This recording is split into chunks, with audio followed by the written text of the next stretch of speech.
Again good evening. अब start हो गया।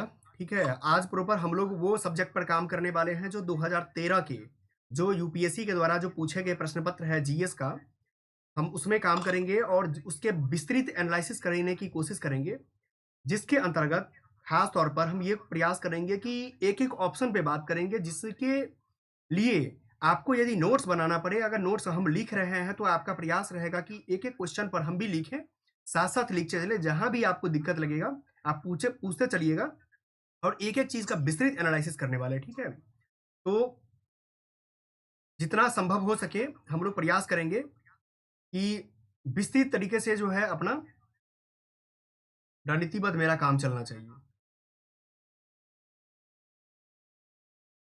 चलिए, अब हम अपने आपका शेयरिंग हो गया डिस्प्ले, आप लोग ऑफ कर वीडियो अब संभव हो तो ऑफ कर सकते हैं। ठीक है, आप वीडियो ऑफ कर लीजिए और पढ़ाई पर फोकस करना है। मेन क्लासेस को आप जूम कर लीजिए। ठीक है, चलिए लेट्स स्टार्ट करते हैं। सबसे पहली बात तो आप जानते हैं कि हम लोग का जो है एक जो अपना मेंटोरशिप चल रहा है उसके लिए हम लोग बेसिक तौर पे काम कर रहे हैं। ठीक है, और मेनली जो काम है, एक मिनट।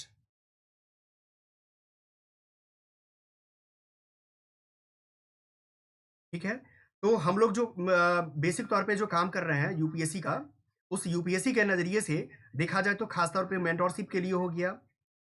जो भी क्लासेज है उस क्लासेज के लिए हम लोग चाहेंगे कि जितना आप लाभ उठा सकते हैं मेंटोरशिप का, वन टू वन इंट्रोडक्शन का, वन टू वन जो हम लोग का जो एक मुहिम है, उसमें आप जितना इसका फायदा उठा सकते हैं उसका प्रयास करना है। ठीक है, जितने आपके क्वेश्चंस बन रहे हैं उस पर भी टारगेट करेंगे कि कम से कम आपका चीजें आपके नज़र के सामने रहे और आप बेहतर कर पाएँ। ठीक है, चलते हैं। अब देखिए सर, पहला जो मेन क्वेश्चंस आपके पास है, जो 2013 के पेपर का है जीएस का। ठीक है, और आप दूसरा पेपर जानते हैं सीसेट। हम आपके साथ सीसेट भी जो यूपीएससी वाले बैच में हैं उनके साथ करेंगे, लेकिन प्रयास करेंगे पहले कम से कम जनरल स्टडीज को आपके सामने रहे।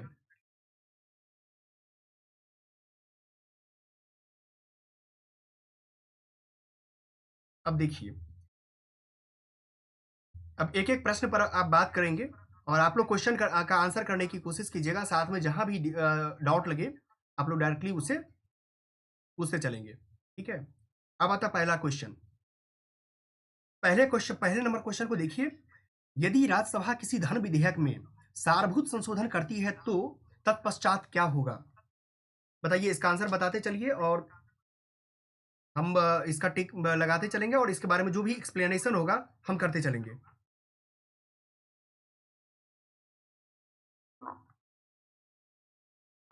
सर मैसेज करना है या आंसर करना है? बिल्कुल नहीं, अगर संभव हो तो बोल सकते हैं या मैसेज भी कर सकते हैं, ड्रॉप कर सकते हैं आप। हाँ। मैसेज ड्रॉप कीजिए, आप बोल भी सकते हैं, जो भी आपको सही लगे। ठीक है, हाँ, इससे होता क्या, बोलने से क्या होता है कि आप समझ में आता है कि आप समझ पाए कि नहीं। चलिए, मैं इसको पहले शुरुआत करता हूँ, जो आपको लगेगा उसमें आप ऐड इसका ऑन करते आंसर चलिए। ए है सर।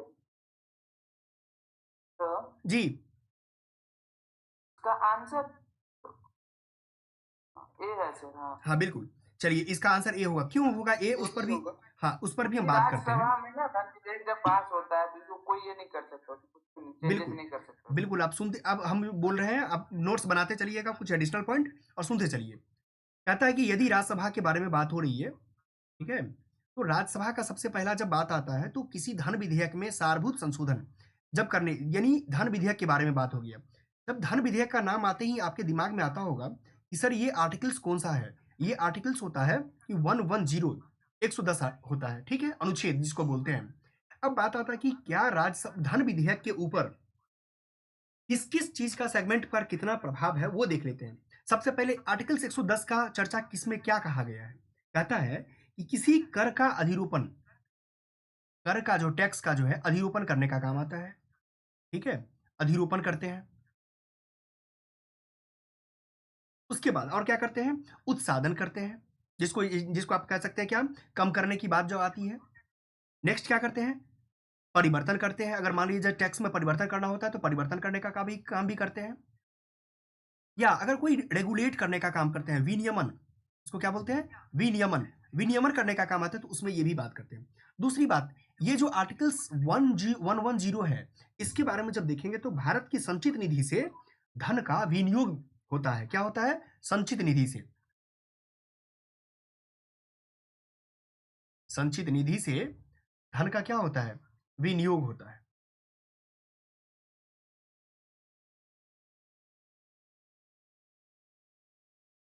विनियोग होता है।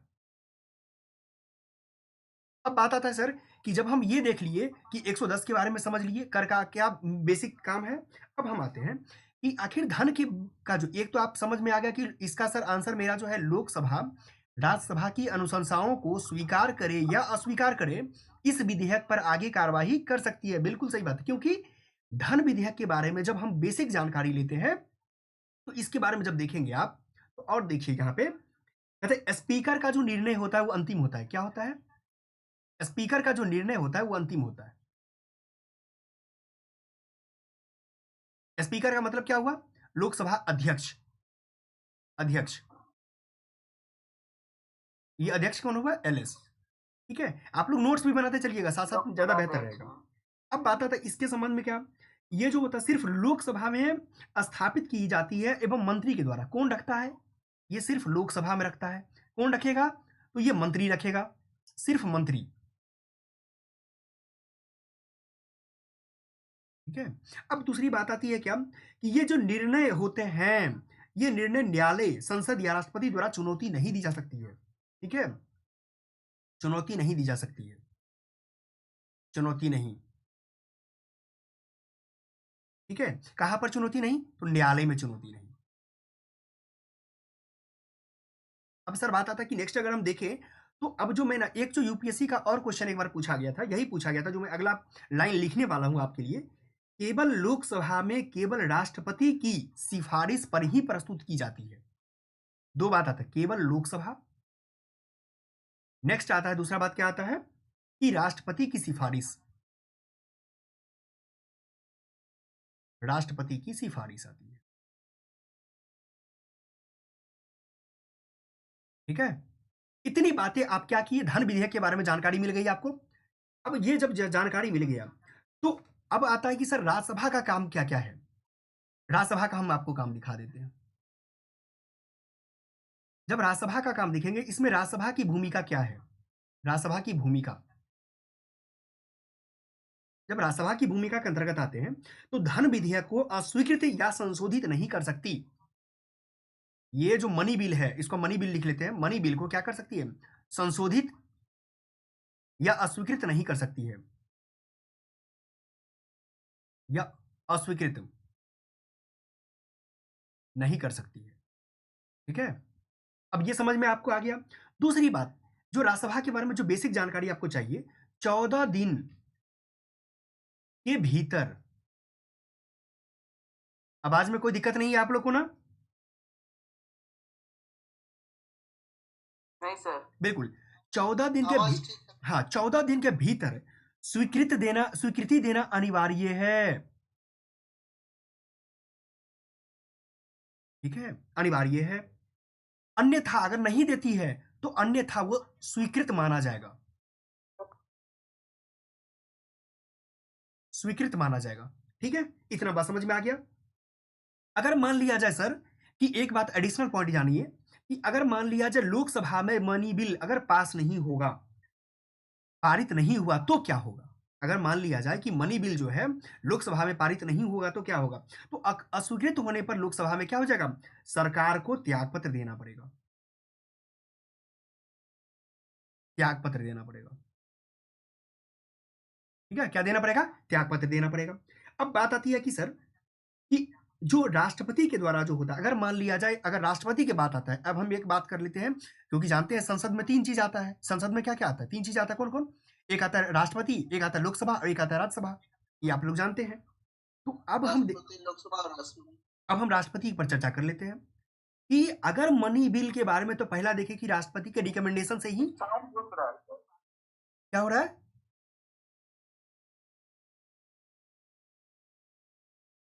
साउंड रुक रुक के आ रहा है। आवाज में कहीं से कोई दिक्कत है क्या?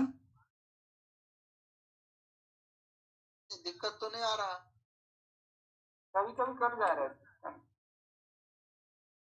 कभी कभी कट जाता है। इससे अब कैसे साउंड है सो बताइए। अभी अभी ठीक है। ठीक है सर। हाँ। अभी ठीक है ना? तो ठीक रहेगा, कोई दिक्कत की बात नहीं है, ठीक रहेगा। बिल्कुल।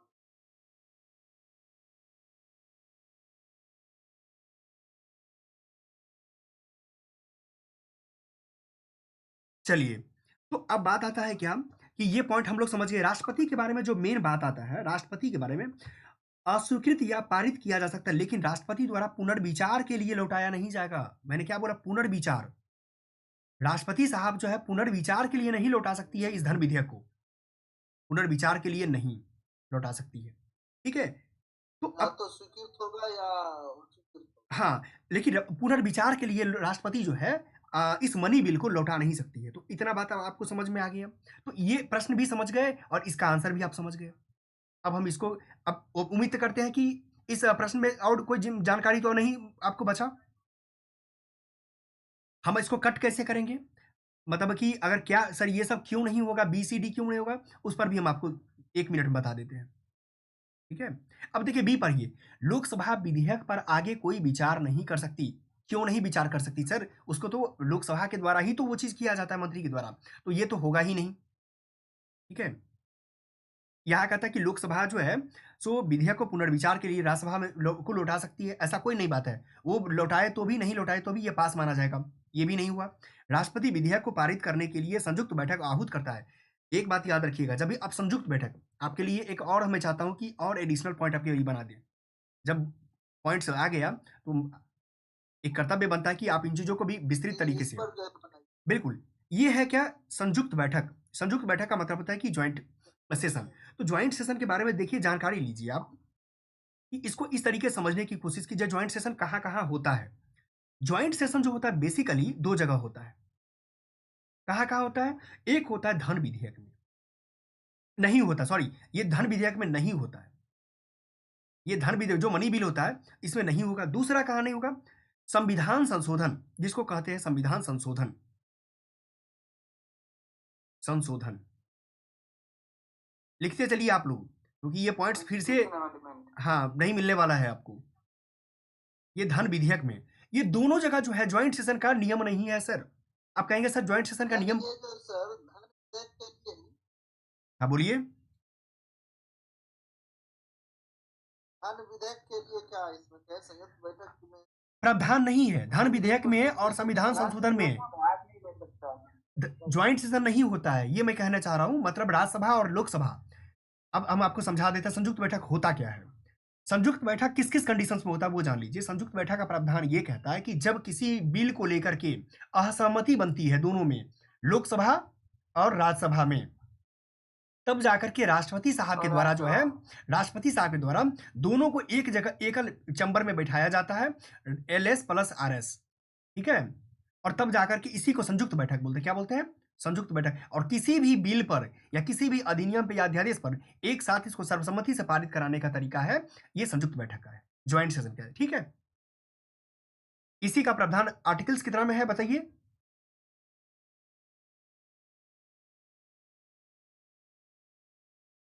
108 में। ठीक है, नहीं याद आ रहा सर। कोई बात नहीं, मैं लिख दिया। चलिए, अब हम बात ये समझ में आ गया। अब कहाँ नहीं होता है वो देख लीजिए। आप ये भी लिखना है आपको पॉइंट्स से, अपने पॉइंट्स में ये भी लिखिए, 2 पॉइंट्स बना दीजिए। साधारण विधेयक, जिसको सामान्य जनरल बिल बोलते हैं, क्या बोलते हैं? साधारण विधेयक। General bill. और एक होता है वित्त विधेयक। क्या होता है? वित्त विधेयक, इसको फाइनेंशियल बिल बोलते हैं। क्या बोलते हैं? फाइनेंशियल। यहां पे दोनों जगह होता है और यहां पे नहीं होता है। Point to be clear everyone? Yes sir. बिल्कुल। चलो नोट्स बना लिए, चलो आगे, अब हम आगे बढ़ते हैं। एक प्रश्न से मतलब एकदम से मेरा नियम ही होता है कि प्रश्न को खोइया छोड़ा देना है। ठीक है, यहां से कोई भी प्रश्न आपसे आगे नहीं जाना चाहिए। सभी लोग अपना नोट्स बनाते रहिए। अब सेकंड नंबर क्वेश्चन में आते हैं सर। सेकंड नंबर क्वेश्चन देखिए। और ये आईएएस का क्वेश्चन है, यूपीएससी का क्वेश्चन है, और आपको लगेगा कि बीपीएससी में इस तरह से बहुत प्रश्न आए हैं। ठीक है, संयुक्त बैठक का प्रश्न आएगा, धन विधेयक से प्रश्न आते हैं, कंटिन्यू प्रश्न आते हैं। अब ये पढ़िए, दूसरा क्वेश्चन क्या कहता है कि निम्नलिखित में से कौन सा सही है। ठीक है, भारत में एक ही व्यक्ति को एक ही समय में 2 या 2 से अधिक राज्यों में राज्यपाल नियुक्त नहीं किया जा सकता है। ठीक है, तो सबसे ये पहली तो बात, गलत है सर। ये किया जा सकता है, ये गलत है, नहीं लगा हुआ है, ये गलत है। किया जा सकता है, क्या है, किया जा सकता है। सकता है बिल्कुल। अब देखिए नेक्स्ट आता है कि भारत में राज्यों के उच्च न्यायालय के न्यायाधीश राज्यों के उच्च न्यायालय के न्यायाधीश राज्य के राज्यपाल द्वारा नियुक्त किए जाते हैं, ठीक वैसे ही जैसे उच्चतम न्यायालय के न्यायाधीश राष्ट्रपति द्वारा नियुक्त किए जाते हैं। सबसे पहली बात, उच्च न्यायालय के जो यहाँ पर देखिए, उच्च न्यायालय के जो न्यायाधीश नियुक्त किया जाता है, राज्य के राज्यपाल नहीं करते हैं, बल्कि कौन करते हैं, राष्ट्रपति करते हैं। गलती हो गया ना, ये भी गलती हो गया। तीसरा पढ़िए, कहता कि भारत के संविधान में ये भी गलती हो गया। राज्यपाल को उसके पद से हटाने हेतु कोई भी प्रक्रिया अधिकथित नहीं है। बिल्कुल, राज्यपाल को हटाने के लिए आपको पता है कि ये प्रसाद पर्यंत होते हैं। किसके प्रसाद पर्यंत होते हैं, राष्ट्रपति राष्ट्रपति के प्रसाद पर्यंत होते हैं। के प्रसाद पर्यंत पर ये राज्यपाल चलते हैं। तो हो गया, ये तो आपका सही हो गया, कोई इसके लिए बेसिस स्पेशल प्रोविजन नहीं है। तो आपने समझ लिया कि इसका फाइनल आंसर क्या होगा, फाइनल आंसर सी होगा। अब हम दिखा देते हैं कि इसका डी क्यों नहीं होना चाहिए, डी भी देख लेते हैं। विधायी व्यवस्था वाले, जो ये बात जो कही जा रही है, विधायी व्यवस्था वाले संघ राज्य क्षेत्र में जो है सो मुख्यमंत्री की नियुक्ति उपराज्यपाल द्वारा बहुमत समर्थन के आधार पर की जाती है। सर आप याद रखिएगा, जितने भी यूटीज है, अब वर्तमान में कितने यूटीज है जहां पर मेंबर ऑफ लेजिस्लेटिव है, काउंसिल है, बताइए आपको कहाँ कहाँ है। एक दिल्ली हो गया, एक पुडुचेरी है, और एक अभी जम्मू कश्मीर जेके है। पुडुचेरी है, जम्मू कश्मीर, 3 जगह है ना। तो ये 3 जगह जो आपका है, वहां पर जो मुख्यमंत्री की नियुक्ति होती है, वो राज्यपाल उपराज्यपाल नहीं करते हैं, एलजी साहब नहीं करते, कौन करते हैं, राष्ट्रपति साहब करते हैं। ठीक है, point to be clear everyone. ठीक है, नेक्स्ट को हम लोग क्वेश्चन पे चलते हैं। नेक्स्ट क्वेश्चन पे मजा आ रहा है ना, लग रहा है कि क्वेश्चन का जो है पोस्टमार्टम हो रहा है।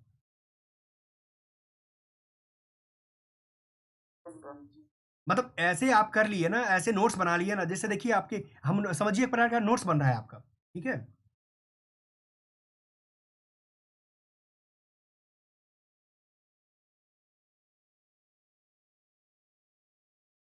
चलिए तीसरा नंबर क्वेश्चन को पढ़िए, और तीसरा नंबर क्वेश्चन को जो है तो देखिए कि इसका आंसर क्या होना चाहिए आप लोग के अनुसार, क्या कहता है क्वेश्चन।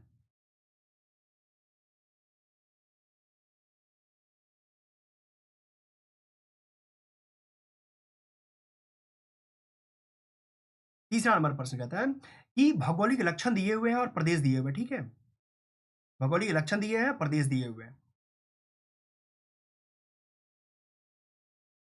अब हम इसका बारे में बता देते हैं हम आपको। सबसे पहली बात, जो एबिसिनी का पठार है, ये एबिसिनी का पठार कहां पे है, एबिसिनी का पठार इथोपिया में है। कहां है, इथोपिया में है, इथोपिया। सर पूछेंगे इथोपिया कहाँ है सर, ये इथोपिया जो है अफ्रीका महाद्वीप का जो है एक देश है, जो पूर्वी साइड में देश है, जिसको सीड कंट्री भी बोलते हैं। सीड कंट्री में हॉर्न ऑफ अफ्रीका को, हॉर्न ऑफ अफ्रीका का एक देश है जिसका नाम है इथोपिया। ये लैंड लॉक्ड कंट्री है। क्या है, लैंड लॉक्ड। ये अरब नहीं है, तो पहला गलत हो गया। इथोपिया में आप लोग मैप है ना रूम में लगा हो, तो मैप में देखते रहिए। दूसरा, एटलस पर्वत, यहां पूछना है सही कौन है। एटलस पर्वत जो है उत्तर पश्चिमी अफ्रीका, ये बिल्कुल सही है। एटलस पर्वत अगर देखेंगे, अगर मैप के माध्यम से आप समझें, इस तरीके से आपका अफ्रीका है, इस तरीके से। और ये एटलस जो है यहाँ पे है, कहाँ पे है, यहाँ पे एटलस आपका है। ठीक है, ये पार्ट एटलस है। और यही अगर मान लिया जाए कि ये जगह जो है अगर है, ये एटलस हो गया, तो ये उत्तरी पश्चिम अफ्रीका हो गया ना जी, ये नॉर्थ एरिया हो गया, अब पश्चिमी एरिया ये हो गया। तो ये आपका बी क्या है, सही है। ये ग्वाना उच्च भूमि जो कहता है, ये दक्षिणी पश्चिमी अफ्रीका नहीं, बल्कि क्या होना चाहिए, ये होना चाहिए अमेरिका होना चाहिए। दक्षिण अमेरिका का पूर्वी भाग है, कौन है ये? पूर्वी पश्चिमी नहीं होकर के आप टोटल ऐसे लिख लीजिए ना, क्या दिक्कत है? ये आप ऐसे लिखिए कि दक्षिण पूर्वी अमेरिका क्या है? दक्षिण पूर्वी पूर्वी अमेरिका। अमेरिका, ठीक है, क्लियर हो गया? ये भी गलत हो गया आपका। अब ये आता है ओंकावोंगो द्रोणी। ओंकावोंगो द्रोणी कहाँ पे है? ये ओंकावोंगो द्रोणी ये जो है, ये पार्ट बनता है आपको दक्षिण अफ्रीका। ये जो लिखे हुए हैं ये दक्षिण अफ्रीका महाद्वीप में है। ये कहाँ है ओंकावोंगो? यहाँ पे पड़ता है, ये इस एरिया में है, ठीक है, ये भूमि। और ये पेंटागोनिया कहाँ पे है? तो ये पेंटागोनिया जो है प्रॉपर, ये अमेरिका का जो पार्ट देखेंगे आप, ठीक है, आप यहाँ इसको देख सकते हैं, ये पेंटागोनिया यहाँ पे पड़ता है, मतलब ये अर्जेंटीना देश में कहाँ है? अर्जेंटीना में है, ये पार्ट में पड़ता है अर्जेंटीना में, ठीक है। ये पार्ट देखिए यहाँ पे अर्जेंटीना वाला पार्ट में पड़ता है। इसको आप देख को नाम लिख सकते हैं, पेंटागोनिया कहाँ पड़ता है? अर्जेंटीना में।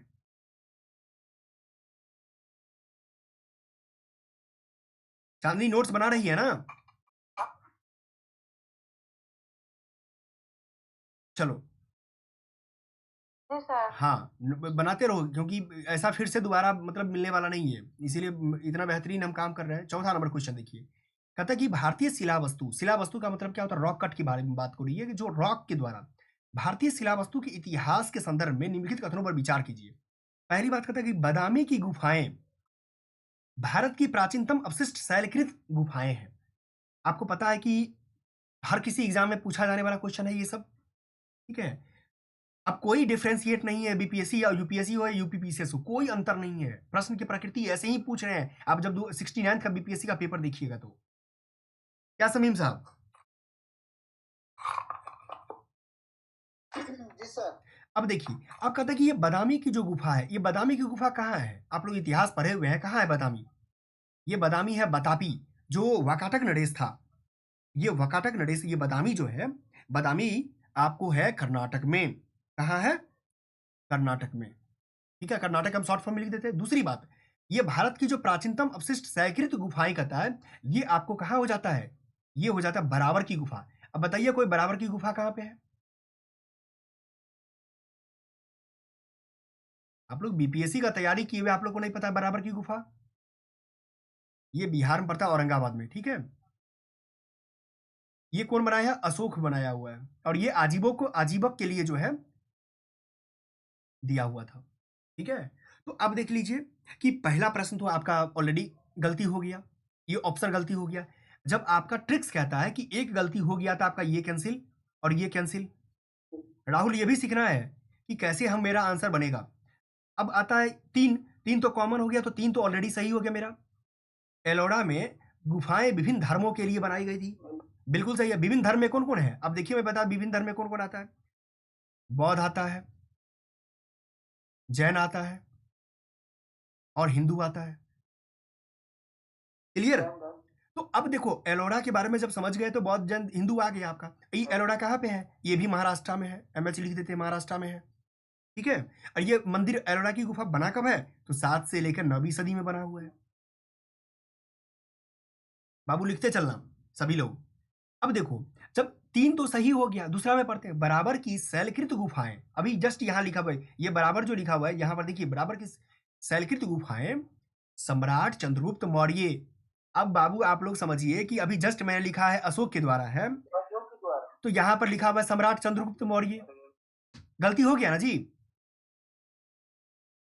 तो ऑलरेडी आपका आंसर क्या बना? केवल क्या बना? केवल 3 आंसर बना, केवल 3 आंसर बना। प्रश्न समझ में आ रहा है ना कि किस तरीके से यूपीएससी हो या कोई भी क्वेश्चन कैसे बनते हैं? सो चलिए अब हम आगे चलते हैं। अब आपके सामने ये क्वेश्चन है, अब ये क्वेश्चन बनाइए। इसी तरीके से इस बार 69th बीपीएससी में जो है क्वेश्चन आया था, कंटिन्यू कुल मिला के 10 प्लस क्वेश्चन आया था, 10 प्लस क्वेश्चन आया था, इस टाइप के क्वेश्चन। ये क्वेश्चन देखिए, ये क्वेश्चन आप लोग बनाइए। पुनर्योग्य डीएनए, रिकॉम्बिनेंट डीएनए जो टेक्नोलॉजी है, जो इंजीनियर क्या कहा जाता है, अनुवांशिक इंजीनियरिंग जीनों को स्थानांतरित होने देता है। अब बताइए कि इसमें कौन सा सही आपको लगता है? अब देखिए, कहता कि पौधों में ये सबसे पहली बात रिकॉम्बिनेंट डीएनए हो गया, और यहाँ पर लिखा हुआ है जेनेटिक इंजीनियरिंग, क्या है, अनुवांशिक इंजीनियरिंग। पहला बात आता है कि जो डीएनए वाला पार्ट है पौधों की विभिन्न जातियों में, बिल्कुल पौधों की क्या है, विभिन्न जातियों में एक होगा, जंतुओं से पौधों में, बिल्कुल ठीक है। अब कहता है सूक्ष्म जीवों में, उस्तर जीवों में, एक और इसका, और मैं टेक्निक बता रहा हूँ, ट्रिक्स बता रहा हूँ इसका, एक बार ट्रिक समझना। साइंस वाला पार्ट में क्या होता है बाबू, कि अधिकांश एप्लीकेशन बेस्ड क्वेश्चन होते हैं, एप्लीकेशन बेस्ड क्वेश्चन होते हैं, उसमें ऑल ऑफ दीज मार देना। क्या मार देना? ऑल ऑफ दीज, ठीक है। तो ये ऑल, तो ये मैं सिंपल बता रहा हूं इस क्वेश्चन में, इसीलिए इसका आंसर क्या हो जाएगा, सारे हो जाएंगे, ठीक है। अब हम आते हैं इस नंबर क्वेश्चन पे, ये आपने देख लिया 5 नंबर। अब आते हैं नेक्स्ट क्वेश्चन पे, ये बताइए आप 5 नंबर, ये तो मैं मानता हूं कि शायद सभी लोग बना लेंगे, वेन सांग का नाम तो सभी लोग जानता है। कहता कि भारत की यात्रा करने वाले चीनी यात्री युवान चांग को ही वेन वेन तांग्स बोलते, क्या नाम लिखा हुआ है देखिए। चाइना वाला का नाम याद करने का जो है ना, सबसे बेहतरीन तरीका है कि कैसे भी करके नाम याद करते रहिए।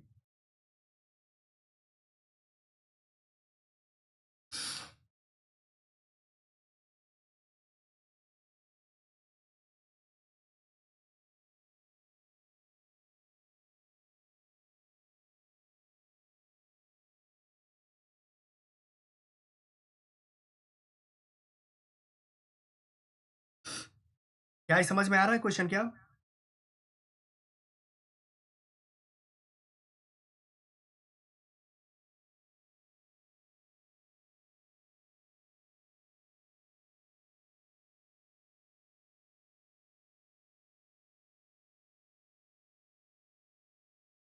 एक क्वेश्चन को देखिए और प्रयास कीजिए कि इस क्वेश्चन को बनाने का, इसमें क्या आपका ट्रिक्स काम कर रहा है, कुछ भी। क्वेश्चन को पढ़िए, जब क्वेश्चन को पढ़ेंगे आप तो प्रश्न में आपको नजर आएगा, जो बेसिक तौर पे बात की गई है, क्या है लिखा हुआ कि चीनी यात्री वेनसांग तत्कालीन भारत की सामान्य दशाओं को और संस्कृति का वर्णन किया है, ठीक है। फिर कहता है कि सड़क और नदी मार्ग, पहला कहता सड़क और नदी मार्ग लूट मार से पूरी तरह सुरक्षित थे। ये प्रश्न को देखने से एक बात समझ में आता है कि ये प्रश्न में जो बात कही है पूरी तरह से सुरक्षित, कभी भी कोई भी ऐसा समय नहीं रहा जो भारत का खास तौर पे जो पूर्ण रूपेण सुरक्षित रहा हो, खासकर लूट मारना। ऐसा मतलब एक जगह मैंने देखा कि इसी के साथ जो है खास तौर पे एक घटना हुआ था जिसमें लूटने की बात आई थी। तो निश्चित रूप से बात जब आएगा ये प्रश्न का, तो आप देखेंगे कि आपको लगेगा कि नहीं सर ये कैसे हो सकता है वाला, ये चीज कैसे हो सकता है कि मतलब पूरी पूरी तरह से सुरक्षित कैसे माना जाएगा इसको, ठीक है। तो इस तरीके से भी आप समझ सकते हैं कि नहीं ये तो नहीं होना चाहिए, मुझे लगता है, ठीक है।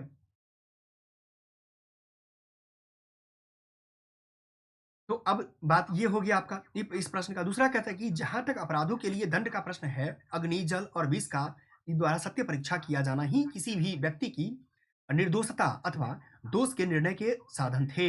अब ये बात देखिए, पहला प्रश्न तो पूरी तरह गलती है, पूरी तरह गलती देकर के ट्रिक्स भी कहता है कि चलो भाई गलती होना चाहिए, एक गलत हो गया। जब आपका एक गलत हो रहा है तो एक गलत होने मात्र से ही आप देखिए नेक्स्ट में आपको चीजें समझ में आएगा। एक गलती होने से क्या हो रहा है आपका, ये कैंसिल, ये कैंसिल और ये कैंसिल, ये तीनों गलत हो गया। आंसर तो आ गया ना। हाँ, आंसर आ गया। अब 2-3 हम पढ़ना भी नहीं पड़ा, मुझे आंसर आ गया, ठीक है। ये ट्रिक्स कहता है, लेकिन सब जगह ट्रिक्स लगाना नहीं है, कुछ एप्टीट्यूड कहती है, ये अपने अपने आप को एप्टीट्यूड को डेवलप करना, ठीक है। अगर एप्टीट्यूड काम हो रहा है तो ठीक है, नहीं काम हो रहा है तो कोई दिक्कत नहीं, बिंदास में रहना है कि अपनी नॉलेज को इतने बढ़ाओ कि उसी तरीके से काम हो जाए, ठीक है। नेक्स्ट क्वेश्चन में इसमें क्या लिखा हुआ है कि व्यापारियों को नौघाटों और नाकों पर जो शुल्क देना पड़ता था, ये ठीक है। जहां तक अपराधों के लिए तो ये आपने लिखा ही है, लिखा ये चीज है, तो इस तरीके से दो आपका ठीक हो गया।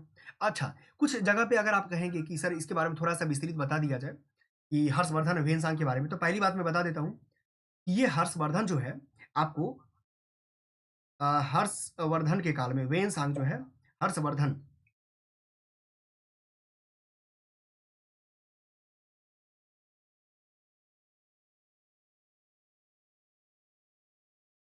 ये हर्षवर्धन जो है के काल में ये आया था, ठीक है। तो हर्षवर्धन के बारे में जब ही आप आएगा तो आपके दिमाग में आ जाएगा कि ठीक है, ये इसको कहा जाता है तीर्थियों का राजकुमार, तीर्थ यात्रियों का राजकुमार। क्या कहा जाता है?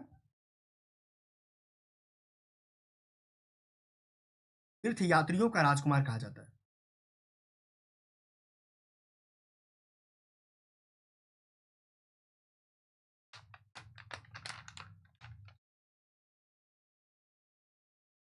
दूसरी बात, अगर इसके बारे में और जानकारी आप लेना चाहते हैं तो ये कब आया था भाई साहब? ये आता है 7वीं सदी में। कब आता है?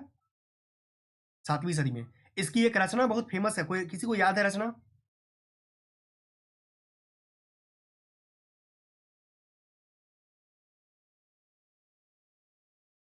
मैंने क्या लिखा है? सी यू की, सी यू की, ठीक है। सी यू की इसकी रचना है। दूसरा जो इसका रचना है, इसका नाम है एसे ऑन वेस्टर्न वर्ल्ड। लिख लीजिए आप लोग, essay on western world, western world, ठीक है। तो दो आपके पास आ गया। उसके बाद अब बात आता है हर्षवर्धन के बारे में। तो थोड़ा सा हर्षवर्धन के बारे में अगर जानकारी लेना चाहते हैं तो आप ले सकते हैं, बाकी आप आगे बढ़ना चाहते हैं तो आप बढ़ सकते हैं, ठीक है। आप नेक्स्ट वाले में आएगा तो हम आपको बता देंगे। ये क्वेश्चन बनाइए अब, ठीक है। नेक्स्ट 7 नंबर क्वेश्चन बनाइए। ये क्या कहता है? तारा कछुआ, मॉनिटर छिपकली, बामन सुअर, स्पाइडर बामर कौन भारत में प्राकृतिक रूप से कौन पाए जाते हैं? तो भारत में प्राकृतिक रूप से, अच्छा बताइए, इसमें नाम के आधार पे अगर आपको चुनने के लिए कहें तो ऐसा नाम बताइए जो आपके देश में सामान्य तौर पे नहीं चलता है। कोई ऐसा नाम लग रहा है कि इंग्लिश या नाम, जैसे इंग्लिश इंग्लिश लग रहा है कि इंग्लिश वाला नाम है? सब चलता है सर इसमें। सब लग रहा है कि इंग्लिश वाला नाम है। नहीं सर, सब इंडियन ही लग रहा है, कछुआ। नहीं, चलिए अब मैं बता रहा हूँ। ये स्पाइडर बानर जो है, ये स्पाइडर बानर जो है, आपको स्पाइडर बानर जो है खासतौर पे कहाँ पाया जाता है वो मैं बता देता हूँ। ये खासतौर पे यूएसए और साउथ अमेरिका में। कहाँ है? यूएसए और साउथ अमेरिका में है, ठीक है। अमेरिका में है। तो 4 नहीं होगा। जब 4 नहीं होगा तो ये कैंसिल, ये कैंसिल हो गया। 2 3 दोनों में कॉमन है। साउंड प्रॉब्लम क्या होने लगा? साउंड प्रॉब्लम है क्या? नहीं सर। कुछ प्रॉब्लम होने लगा ना, कट कट का आवाज आने लगा। अच्छा अच्छा अच्छा, नहीं आएगा, नहीं आएगा। ये मॉनिटर छिपकली, तो आप जानते हैं कि मॉनिटर छिपकली आपके पास रहेगा, क्योंकि मॉनिटर छिपकली कहाँ पे पाया जाएगा? तो मैं बता दूं, महाराष्ट्र वाले पार्ट में। महाराष्ट्र हो गया, राजस्थान हो गया, ठीक है। तो यहाँ पे आपको मिल जाएगा। तो ये भारत प्राकृतिक रूप से पूछ रहा प्रश्न, तो ये आपको मिल जाएगा।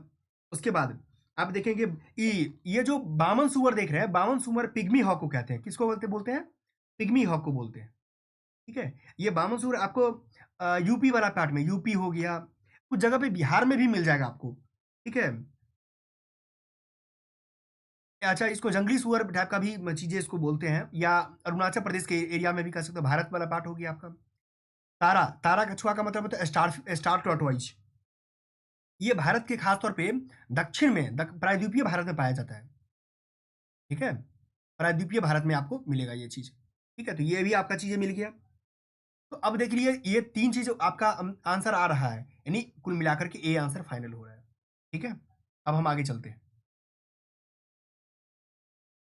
क्योंकि इस तरीके से, अच्छा, सबसे इजी और सबसे स्मार्ट प्रश्न ये आपका है, बीपीएससी के लिए भी और यूपीएससी के लिए भी, और जो भी मतलब स्टेट पीसीएस का अगर तैयारी कर रहे हैं। और इस बेसिस पर 69th में एक क्वेश्चन आया था, आपको अगर याद हो तो 69 में एक क्वेश्चन आया था कि भारत के कुछ भागों में पीने वाले जल के प्रदूषक के रूप में, अच्छा, जो लोग उत्तरी बिहार से हैं उनको तो ये बात पता होगा। अभी बताइए, उस आप लोग बताइए इसका आंसर क्या होना चाहिए? पीने वाले जल में कौन कौन सा प्रदूषक आप लोग सामान्य तौर पे नाम जानते हैं? Arsenic chloride. क्या नाम बोले? आर्सेनिक ना?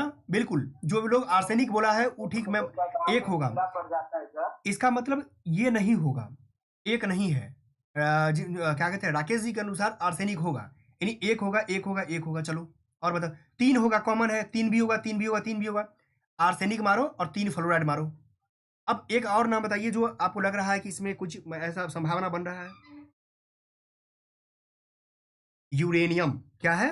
यूरेनियम, ठीक है, यूरेनियम। तो आपके 1 3 5 से सी आंसर फाइनल हो गया। अब मैं बता रहा हूँ सर ये सर्बिटॉल क्या है सो और फॉर्मल्डिहाइड क्या है। सबसे पहली बात फॉर्मल्डिहाइड के बारे में देख लेते हैं। ये फॉर्मल्डिहाइड जो केमिस्ट्री साइंस बैकग्राउंड का विद्यार्थी होगा उनको पता होगा ये कार्बनिक पदार्थ है। क्या है?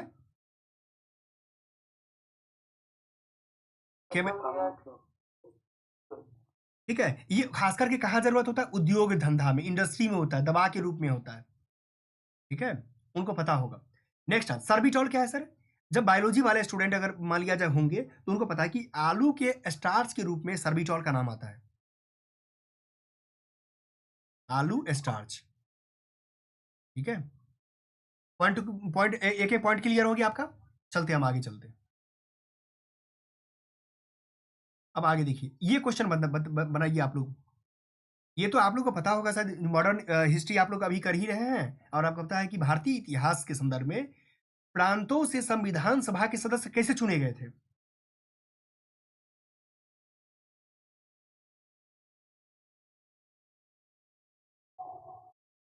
चलिए अब देखिए उन प्रांतों के, ये ऑप्शन क्या कहता है? उन प्रांतों के लोगों द्वारा सीधे निर्वाचित हुए थे। सीधे गलत है। उस समय कहाँ आया था सीधे निर्वाचन की प्रक्रिया? डायरेक्ट इलेक्शन कहाँ था? भारतीय राष्ट्र कांग्रेस तथा मुस्लिम लीग के द्वारा नामित किए थे। बिल्कुल गलत है। फिर कहता सरकार, अब ये पढ़ते हैं प्रांतीय विधानसभाओं द्वारा निर्वाचित हुई थी। बिल्कुल सही है, यही तो ऑप्शन है। ठीक है, इसका फाइनल आंसर क्या होगा? सी होगा। अब हम बता रहे हैं इसके बारे में और बता रहे हैं सरकार द्वारा और संवैधानिक मामलों में उनकी विशेषज्ञता के लिए चुनी। नहीं, ऐसा कोई बात नहीं था सर। अब देखिए मेन बात आता है कैबिनेट मिशन। क्या नाम आता है? Cabinet mission. कब आया है कैबिनेट मिशन बताइए?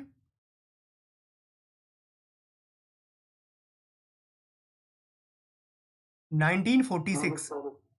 1940। आप लोग सभी लोग इतने सीनियर विद्यार्थी हैं, ये सब तो याद रहना चाहिए। 1946 में, ठीक है। अब 1946 के तहत जो आया था, ये जो है देशी रियासतों के संविधान सभा में अपने प्रतिनिधियों को मनोनीत किया था। क्या किया था? ये जो है ये अपने मनोनीत किया था। इसके बारे में और लिख लीजिए। जो देशी रियासत है, ये प्रांतीय हो गया और ये देशी रियासत जो था, देशी रियासत को क्या किया था? ये मनोनीत किया था। जो राजा लोग थे वो राजा लोग अपने यहाँ से मेंबर को क्या कर दिया? मनोनीत कर दिया डायरेक्ट। इस तरीके से आपका क्या आंसर हो गया? आप ये भी समझ में आ गया और ये भी समझ में आ गया। चलिए आगे बढ़ते हैं।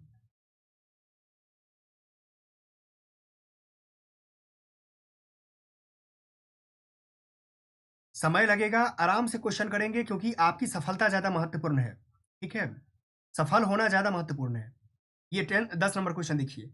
10 नंबर क्या कहता है? 21 में कौन स्तनधारी है? किसके बारे में आप लोग को लग रहा है स्तनधारी होना चाहिए? समुद्री गाय, समुद्री घोड़ा, समुद्री सिंह? अब देखिए, अब सबसे पहली बात जो आप जानते होंगे समुद्री घोड़ा। समुद्री घोड़ा का नाम आते ही आपके दिमाग में आया होगा सी हॉर्स। सी हॉर्स एक मछली की प्रजाति है। क्या है? एक मछली की प्रजाति है। ठीक है, जब ये मछली की प्रजाति है, समुद्री जो घोड़ा है, तो ये तो आप जानते हैं कि इसका जो है सो स्तनधारी के प्रकृति में नहीं आता। दो नहीं होगा। जब दो नहीं होगा तो ये कैंसिल हो गया।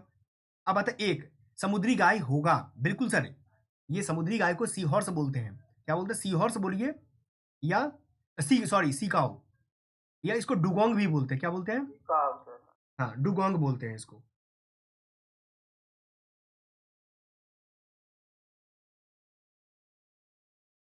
अब देखिए इसके बारे में बता रहे हैं कि ये सबसे पहली बात, आ, इसके बारे में जो है ये समुद्री घास का जो है समुद्री घास का सेवन करता है और हिंद महासागर में इसका मेन जगह है। हिंद महासागर, इंडियन ओशन और पैसिफिक ओशन में इसका आवास है। ठीक है, ये आपका क्लियर हो गया कि, और ये स्तनधारी भी है।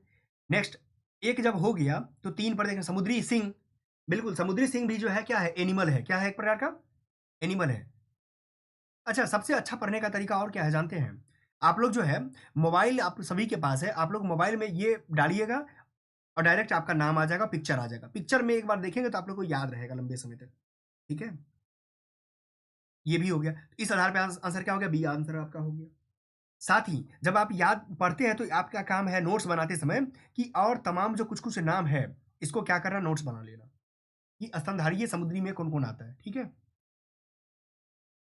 चलिए आगे चलते हैं। ये बताइए, ये तो पॉलिटी का क्वेश्चन है, ये तो बहुत इजी क्वेश्चन है। 11 नंबर, भारत के संविधान में संशोधन केवल लोकसभा में एक विधेयक की पुनर्स्थापना द्वारा ही प्रारंभ किया जा सकता है। बताइए सर, गलत है। केवल लोकसभा बोल रहा है। जब संविधान संशोधन आएगा तो केवल लोकसभा नहीं बल्कि लोकसभा प्लस राज्यसभा दोनों जगह कर सकते हैं। तो आपका ये गलती हो गया। जब आपका एक गलती होगा इसका मतलब क्या है? इसका मतलब होगा कि आपका ये चीज कैंसिल।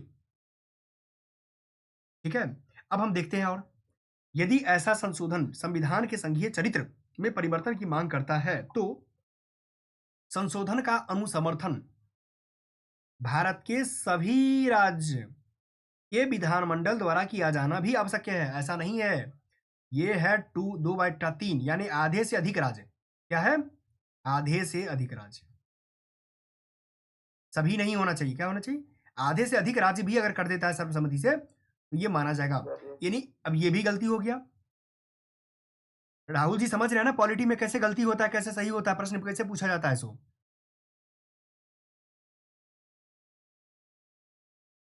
प्रश्न देखिए, सभी लोग इस प्रश्न को देखना ही नहीं है बल्कि समझने की कोशिश कीजिए कि प्रश्न कैसे बनते हैं। और अब कोई अंतर नहीं है बीपीएससी यूपीएससी में। सेम आपको हम एक नहीं 10 क्वेश्चन दिखा देंगे, सेम लेवल का क्वेश्चन, सेम पैटर्न का क्वेश्चन। ठीक है, चलिए हम आगे चलते हैं। तो आपका देख लिया कि इसका आंसर क्या होगा? डी होगा, यानी फाइनल आंसर डी आपका होगा। यानी इसमें कोई सही नहीं है। अब अच्छा ये तो बता देंगे ना सभी लोग। 12 नंबर क्वेश्चन बहुत इजी क्वेश्चन है, बच्चे वाली क्वेश्चन है। भारत के महान न्यायवादी attorney general of India, attorney general of India कहता है लोकसभा में कार्यवाही में भाग ले सकता है। बिल्कुल ले सकता है सर। लोकसभा में किसी समिति का सदस्य हो सकता है। बिल्कुल समिति में सदस्य हो सकता है। लोकसभा में बोल सकता है। बिल्कुल बोल सकता है। हो सकता है, लोकसभा में बोल सकता है। मतदान कर सकता मतदान नहीं कर है। सकता है। बिल्कुल गलत। 4 गलत है, बाकी 3 सही है। अब देखिए इसका हम जाते हैं ऑप्शन पे। अब देखिए ये ऑप्शन है, हो गया 1 2 3 ऑप्शन है। आप लोग को लगा ना ये बहुत इजी क्वेश्चन है। Yes sir. चलिए कोई बात नहीं, ऐसे ही होता है कि कुछ क्वेश्चन इजी लगेंगे, कुछ क्वेश्चन टफ लगेंगे, लेकिन बस ऐसे ही काम से चलते काम होता है। एग्जाम में आप आईएएस का एग्जाम देने जा रहे हैं और एसडीएम बनने जा रहे हैं तो आपको तो उतना ही लेवल से पढ़ना पड़ेगा ना। नेक्स्ट आता है 13 नंबर क्वेश्चन। ये प्रश्न आपके घर से क्वेश्चन है। मैं अगर कहूं कि आपके आस पड़ोस के क्वेश्चन है तो आप गलती नहीं होगा। आस पास के क्वेश्चन है। ये सरकरा उद्योग है। सरकरा उद्योग मतलब क्या? गन्ने के जो रस से जो इंडस्ट्री तैयार होता है, इंडस्ट्री बनता है, उससे क्वेश्चन है। बाय प्रोडक्ट बताइए। खोई का नाम सभी लोग जानते हैं। खोई ऊर्जा उत्पादन के लिए जैव मात्रा ईंधन के रूप में किया। बिल्कुल सही सही है। सिरे, सिरे को मतलब बोलते हैं हम लोग क्या? सिरे को आप देखेंगे तो मोलेसेस बोलते हैं। सिरे मतलब होता है कि उसका रस, रस को जो पका देते हैं हम लोग ना, पकाने के बाद जो काला काला प्राप्त होता है, काला मतलब क्या है, या उसका कलर जो होता है गुड़ का, वो कलर को हम लोग सिरे बोलते हैं। हाँ, जो गुड़ बनता है उसी को सिरे बोलते हैं। कृत्रिम रासायनिक उर्वरक के उत्पादन में के लिए एक भरण स्टॉक की तरह प्रयुक्त होता है। गलत है। पहले बात तो सिरे जो होता है वो खाने के काम आता है। ये रासायनिक उर्वरक नहीं होगा, ये फर्टिलाइजर होगा ही नहीं। जब 2 गलत हो गया तो 2 कैंसिल होने से क्या हो गया? बी कैंसिल, ये कैंसिल, एक सही है। 3 पर देखिए, 3 देखिए। सिरे को, सिरे मतलब खाने वाला जो चीज है, एथेनॉल उत्पादन में प्रयुक्त किया। बिल्कुल सही है। एथेनॉल, आपको पता होगा कि गुड़ से शराब बनता है, पता है ना? तो तो गुड़ से शराब, यही तो है एथेनॉल। आप लोग साइंस के विद्यार्थी है। एथेनॉल यही तो एक प्रकार का शराब है। तो आपका हो गया क्लियर। 1 और 3 हो गया तो आंसर आपका सी आ गया। ये कॉमन क्वेश्चन था ना सभी के लिए। चलिए ये बनाइए सर 14 नंबर क्वेश्चन। ये भी मैं मानता हूं कि बच्चे वाली क्वेश्चन है। आप लोग ज्योग्राफी के विद्यार्थी, खासकर यहाँ पर ज्योग्राफी के अच्छे विद्यार्थी हैं तो ये इनको पता होगा। अलग अलग ऋतुओं में दिन समय और रात्रि समय के विस्तार में विभिन्नता, जो डिफरेंस आता है, किस कारण से आता है? बताइए सर। क्या? रोटेशन कौन होगा? ऑप्शन बताइए ना सर, रोटेशन मत बताइए, ऑप्शन बताइए कौन होगा ए बी सी डी में से।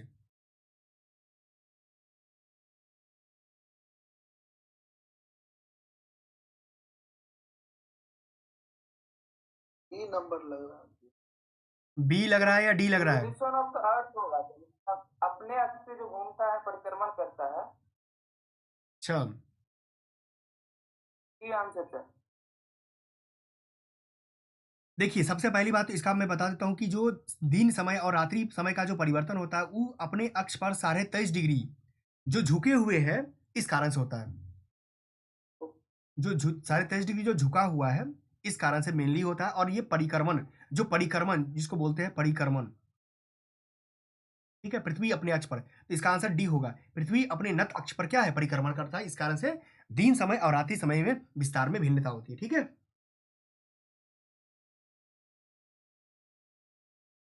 चलिए अब इसको परिक्रमण को इंग्लिश में डिवोल्यूशन बोलते हैं। क्या बोलते हैं?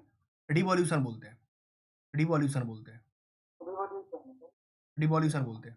चलिए ठीक है, तो ये प्रश्न ज्योग्राफी का इजी क्वेश्चन है ना?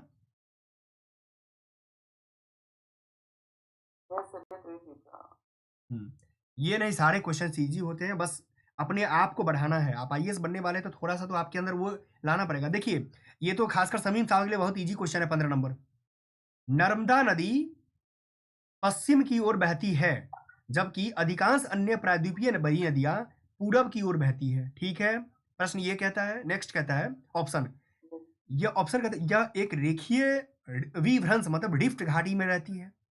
फिर कहता है यह विंध्याचल और सतपुड़ा के बीच बहती है। फिर कहता है भूमि का ढलान मध्य भारत से पश्चिम की ओर होता है। बताइए क्या होना चाहिए?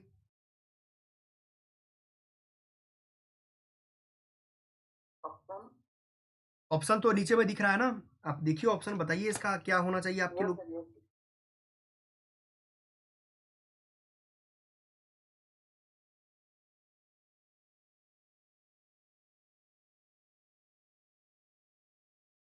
चलिए मैं बता रहा हूं, ठीक है। पहली बात तो आप जानते हैं कि नर्मदा रिवर के बारे में, नर्मदा रिवर का जो उद्गम स्थल कहां पे है? ये अमरकंटक में है। कहां है? अमरकंटक, ठीक है, मैकाल पहाड़ी है। अब आता है, ये हो गया इसका। आप जानते हैं कि मुहाना जो है, इसका मुहाना कहां पे है? खंभात की खाड़ी सॉरी, खंभात, खंभात खाड़ी गुजरात। यानी खंभात जब नाम हम लिखे इसका मतलब समझ में आ गया कि अरब सागर की बात हो रही है। ठीक है सर, तो एक बात तो समझ में आ गया कि रिफ्ट घाटी में बहने वाली नदी है ये। ठीक है, रिफ्ट घाटी में यही नहीं बहती है, इसके साथ साथ और भी नदी है, तापी भी है रिफ्ट घाटी में बहने वाली, माही भी है। सब नोट्स बनाइए सर, आप लोग को आसानी से मिल जाएगा, मुझे बहुत मेहनत करने पड़े इसके लिए। दामोदर हो गया, ये रिफ्ट घाटी में बहने वाली रिवर है। नेक्स्ट आता है विंध्याचल सतपुड़ा के बीच बहती है। ये नदी जो है विंध्याचल और सतपुड़ा के बीच में कौन सी नदी बहती है वो बताइए आप लोग।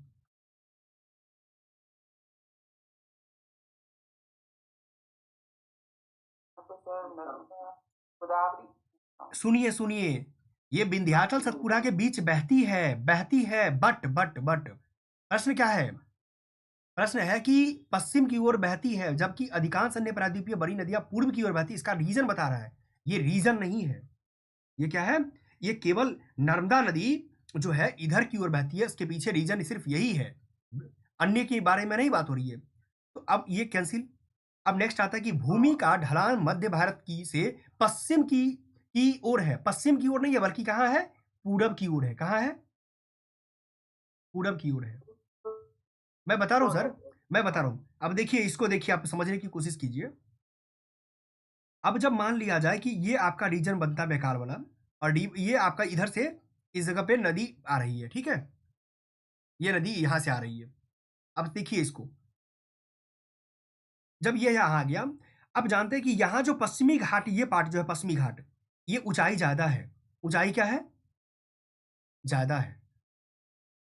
और जो पूर्वी घाट की जो ये ऊंचाई है, अधिकांश नदी, इसीलिए बोला गया है ना कि अधिकांश प्रायद्वीपीय नदी पूरब की ओर बहती है। देखिए यहाँ पर पूरब की ओर बहती है, तो ये पूरब जो है यहाँ ऊंचाई क्या है, कम है, कंपैरेटिवली उसकी तुलना में कम है। इसी कारण से नदी का बहाव क्षेत्र इधर होता है। तो एक तो हो गया पश्चिम की जगह गलत हो गया, इसका फाइनल आंसर क्या होगा, एक होगा, एक होगा। चलिए, ये ज्योग्राफी का अच्छा क्वेश्चन है और बीपीएससी इस तरीके से क्वेश्चन पूछता है, यूपीएससी भी पूछता है क्वेश्चन। अब आता है नेक्स्ट क्वेश्चन। ये क्वेश्चन बताइए आप लोग, 16 नंबर क्वेश्चन कहता है पृथ्वी ग्रह पर अधिकांश अलवण जल बर्फ छत्रक और हिमनद के रूप में, अलवण मतलब क्या, पीने वाला जल, फ्रेश वाटर, फ्रेश वाटर की बारे में बात हो रही है, बर्फ के रूप में है और हिमनद के रूप में है रहता है। शेष बताना है कि अलवण जल सबसे अधिक भाग कहां होगा।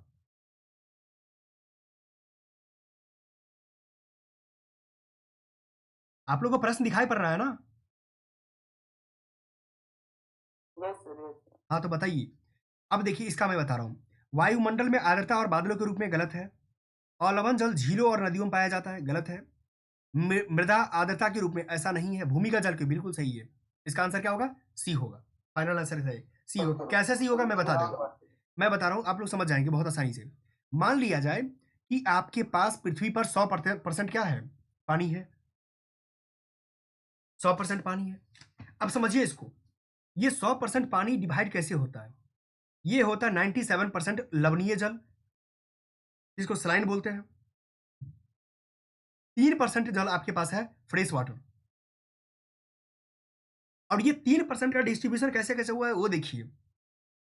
3% जो होता है, बाबू नोट्स बनाते चलो, ये सब कंटेंट बहुत इजी तरीके से इस तरीके से मिलेगा नहीं। 68.7% के आसपास जो है आपके पास है, ये बर्फ के रूप में है, जो आपको लिखा हुआ है यहाँ पे, बर्फ, बर्फ के रूप में है या हिमनद के रूप में है। ठीक है। अब जो नेक्स्ट है, ये आपका 30% के पास आपका पानी जो है, 30.1% के आसपास पानी जो आपका है, ये भूमिगत जल है। उन्हें जो अभी आपने आंसर किया है, ये भूमिगत हो गया। अब जो रेस्ट पानी बच गया, वो पानी 0.3% के आसपास मात्र पानी जो है आपके पास कहाँ है, नदी में है, लैगून जिसको स्वैम्प बोलते हैं, स्वैम्प में है, और यह झील में है, जिसको लेक में बोलते हैं। अब कहेंगे सर इसमें, अब बताइए कि मुझे नदी, स्वैम्प, झील में कहाँ पर सबसे ज्यादा है, तो मैं कहूंगा लेक में। इस टोटल का 0.3% का, मैथमेटिक्स की भाषा में समझिए, 87% झील में है, 11% पानी स्वयं में है, और मात्र 2% नदी में है। कैसा लगा ये डायग्राम?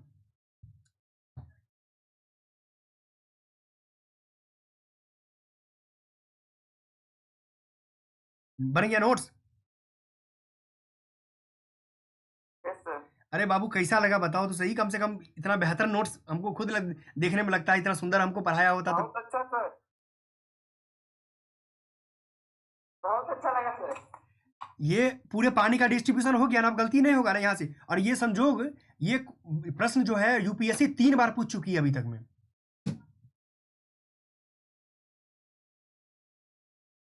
ठीक है ना? यस। चलिए,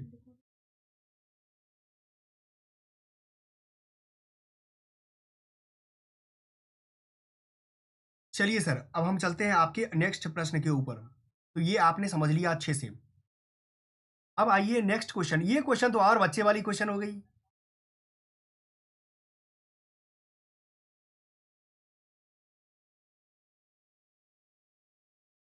ये बताइए आप लोग, 17 नंबर क्वेश्चन।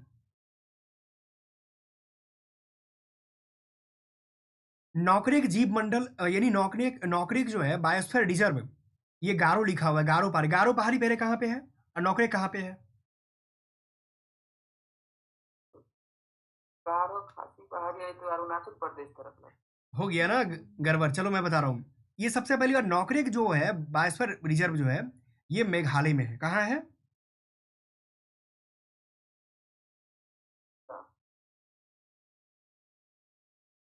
क्या मास्टर साहब, आपका आप आंसर नहीं दे पा रहे हैं? कि कहाँ है नौकरेक? नहीं, कोई बात नहीं, लिखना है, खूब लिखिए।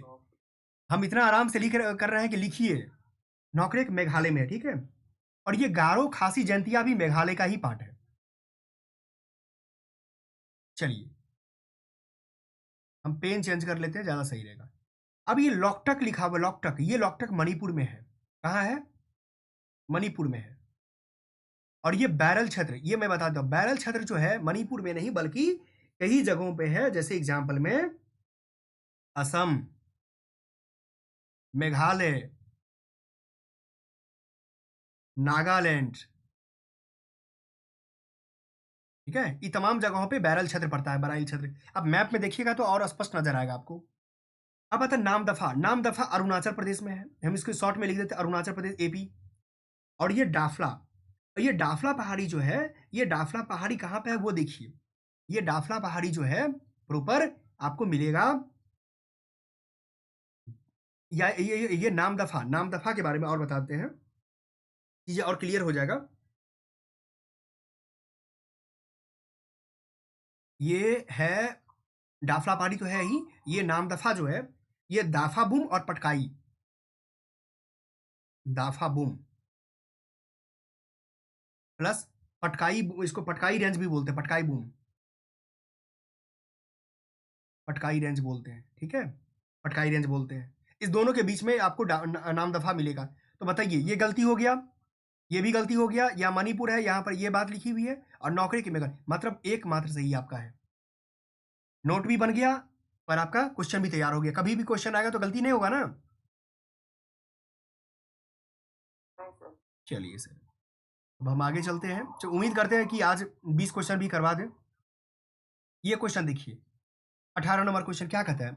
18 नंबर कहता है पृथ्वी के पृष्ठ पर गतिक परिवर्तन लाने के लिए जिम्मेदार कौन है? गतिक परिवर्तन कौन ला सकता है? यानी डायनामिक चेंज के बारे में, सॉरी। तो डायनामिक चेंज की बात करेंगे ना, तो आपको पता है कि पृथ्वी का घूर्णन लाता है, परिक्रमण लाता है, अगर प्लेट के अंदर संचलन हो गया तो भी लाएगा, प्लेट, जिसको प्लेट टेक्टोनिक बोलते हैं हम लोग। फिर अगर भूकंप आ गया उससे भी आपका गतिक हो सकता है। अच्छा, दूसरी बात, इतना देखने के बाद जियोथर्मल, भूतापीय ऊर्जा, ये भी हो जाएगा। विद्युत चुंबकीय विकिरण, ये भी हो जाएगा आपका।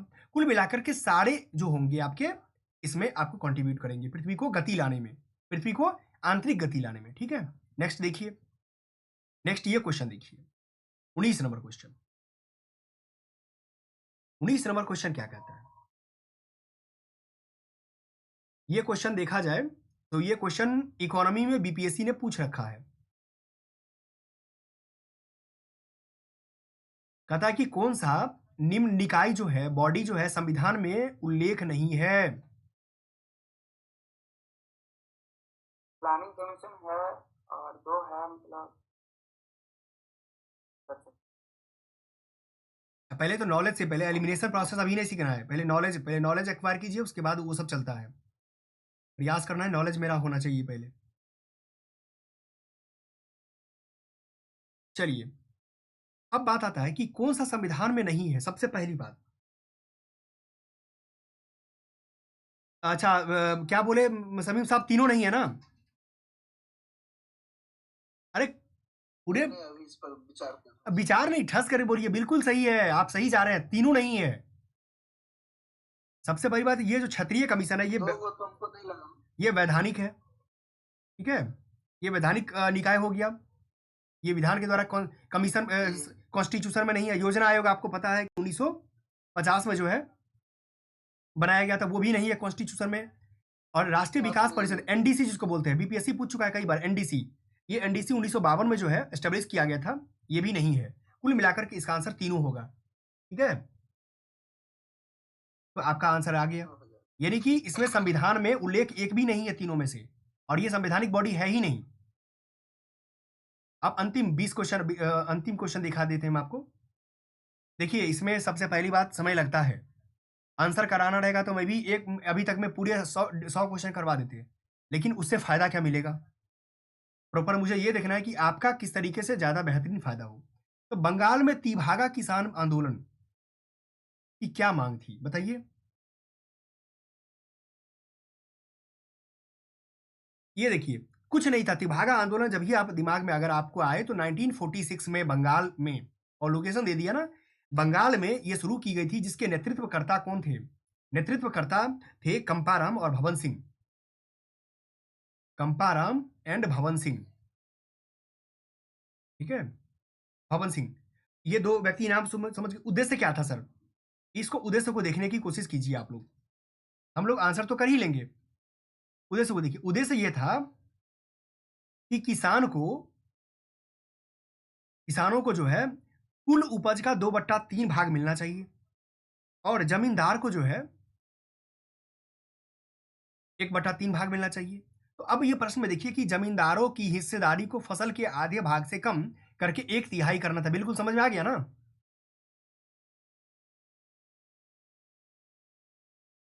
सभी लोग समझ गए ना कि क्या आखिर तिभागा आंदोलन क्या कहना चाह रहा था? तो तिभागा का मतलब ये होता 3 भाग। जी जी जी। तिभागा मतलब हम तो यही किसान को डूबा जमींदार को अनाज। हाँ, याद करने का तरीका ही यही है। तिभागा मतलब 3 भाग। 3 भाग मतलब 1 भाग, अब सोच के देखिए, कॉमन सोचिए, दिमाग आपका क्या कहता है कि कोई भी किसान अगर मान लिया जाए आंदोलन करता है तो अपने हित में करेगा ना। तो अपना हित में करेगा तो मान लिया जाए एक पूरे उपज का तो चाहेगा ना कि हम ज़्यादा लें, और जमींदार अगर वो तो खेती करता नहीं है, खेती हम करते हैं, तो वो कम ले। तो बस यही चीज़ है, ठीक है। बाकी और भी क्वेश्चंस है जो हम लोग कर सकते थे, ठीक है, लेकिन मैं चाहता हूँ कि और विस्तृत तरीका से एक बार होना चाहिए जो कर सकते थे, ठीक है। लेकिन अब बताइए, कॉमन बताइए आप लोग। सॉरी। बताइए सर, आप लोग को अभी तक जो आपने क्लास किया उसमें कोई डाउट बताइए मुझे जो अब तक आपको समझ नहीं आया।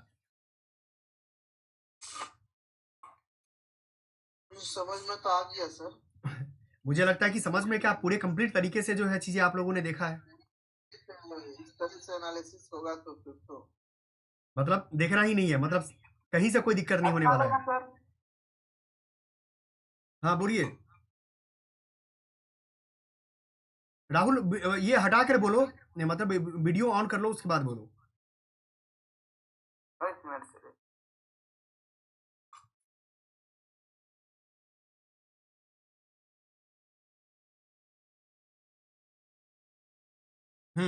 क्या क्वेश्चन है?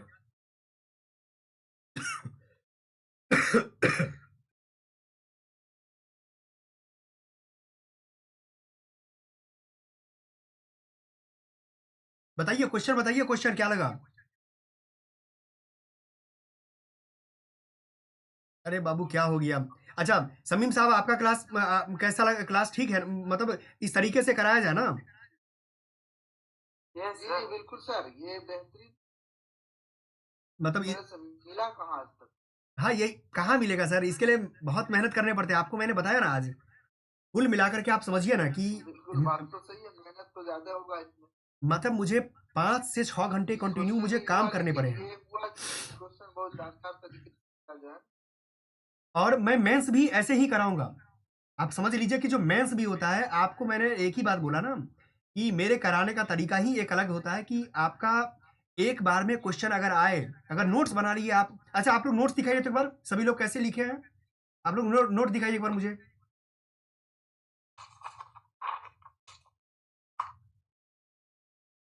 आप समीम साहब नोट दिखाइए, सभी लोग नोट दिखाओ। चांदनी, राहुल, राकेश। सर देखिए ना तो। हाँ मैं देख लिया, मैं देख लिया, आपका ठीक है, आपका ठीक है। नोट्स दिखाओ, नोट दिखाओ, सभी लोग नोट दिखाओ एक बार। चांदनी नोट्स नहीं बनाती है? बहुत, राकेश जी का भी बहुत अच्छा है। वेरी गुड, वेरी गुड, बहुत सही लगा। चांदनी आपने नोट्स नहीं बनाया लगता है। समीम साहब नोट्स बनाए क्या? बना। हाँ बहुत, वाह। अरे जो ही बनाए वही दिखाओ।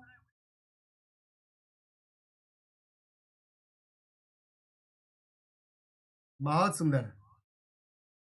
समीम साहब आपका तो एकदम से लग रहा है कि मेंस लिखे कर इस बार लिख देना है मेंस। आपका बहुत अच्छा लग रहा है। चांदनी, चांदनी का भी ठीक है, चांदनी का भी ठीक है। पढ़े मतलब ठीक है, आप दोनों लोग, मतलब सभी लोग का लिखावट भी ठीक है, ठीक है, काम अच्छा है। बस कंटिन्यू लगे रहना है। और एक ही बात मैं कहूँगा, जो असाइनमेंट दिया जाता है ना, आप लोग उसको तैयार करके रखिए। फिर आप यकीन मानिए कि आपको किसी से बेहतर मार्क्स आप लेने के काबिल हैं और लाएंगे भी, ठीक है। बाकी आप जो है जी हमारा तो जानते ही हैं कि मेंस का सेशन हो या प्रीलिम्स के सेशन हो या जो भी चीज़ें चल रही है, आप लोग के चीज़ें सामने में है और बेहतरीन तरीका से मैं चाहता भी हूँ कि आप लोग इसका लाभ उठाइए, ठीक है? किसी भी तरीके से आप लोग लाभ उठाइए, क्योंकि जब आपके लिए कोई काम कर रहा हो तो उसका लाभ उठाना नहीं उठाएँगे तो फिर वो क्षय हो जाएगा ना, ठीक है? मकसद पूरा होना चाहिए और आप लोग काम कीजिए, ठीक है? बाकी सभी को गुड नाइट अगेन, ठीक है? काम कीजिए और फिर से और जिस तरीके से मैं काम करवा रहा हूँ वैसे आप लोग भी काम कीजिए घर पे और आएँगे ना तो जवाब ज़्यादा दे पाएँगे और क्वेश्चन जो आप लोग को नहीं हो गूगल पे मारिए, क्वेश्चन सभी है, नहीं हो तो आप मुझे बोलिए मैं सेंड कर दूँगा मेंटोरशिप में, ठीक है? नहीं क्वेश्चन तो है एक सर बार हमारे सेट कर पास। दीजिए सर। ठीक है, क्वेश्चन कर देंगे, सभी को क्वेश्चन कर देंगे हम आपको। ठीक है, good night everyone, good night.